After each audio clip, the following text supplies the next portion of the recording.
John Stepling, author and commentator, joins us from Inderøy, Norway.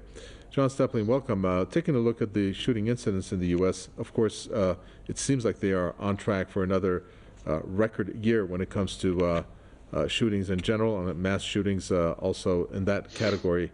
They have excelled.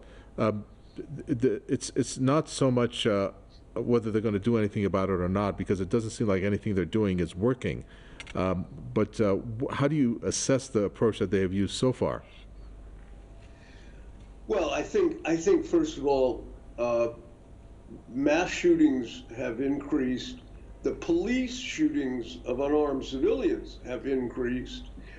This is a massively violent society in the United States, which shouldn't be surprising. This is the problem. There are so many guns in America that the idea of getting guns off the street is a non-starter. You can't do it. Besides which, I don't think anybody wants only the police to have guns, but never mind that.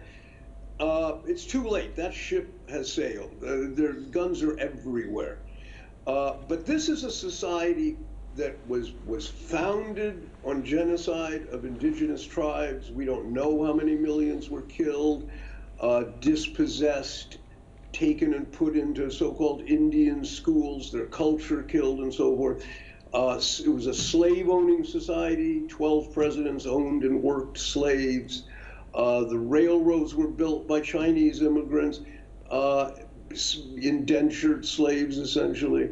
This is a society that created a document, the Manifest Destiny concept, that is the blueprint for American exceptionalism. And that strain of exceptionalism that Americans, white America, believes it can do no wrong and it is allowed to do whatever it wants, that runs very deep culturally in the United States. And the preceding story was about Israel. This is the problem in the U.S. Israel is treated as a wonderful, democratic, heroic little plucky democracy in the Middle East. It's a violent settler, sadistic, zealot-riddled society of killers that has stolen land, like the U.S. stole land. We are sending billions to Ukraine for a neo-Nazi government in Kiev. Everybody knows this. The normalizing of fascism and violence, you see it in Hollywood constantly, over and over and over. All shows are cop shows and crime shows with police killing people. Police are the good guys.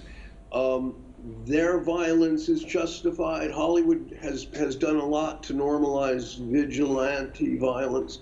So you also have a society addicted to antidepressants, essentially. Almost every mass shooter is on SSRIs.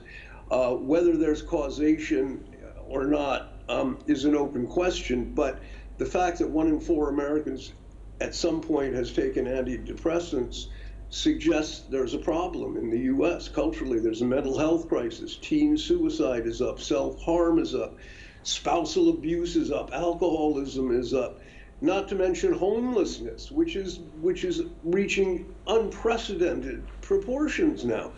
People are not happy. They're anxious, and one outlet for, because most of the mass shooters are quite young, not all of them, but most of them. This is your 5 minutes of fame. You get to go kill somebody. Guns are easy to come by, but that's not the problem. I mean, the problem is, why do you have 15-year-olds and 14-year-olds and 17-year-olds wanting to go kill their classmates? It's a crisis. It's a cultural crisis in the U.S. Thank you very much for that. John Stepling, author and commentator from Inderøy.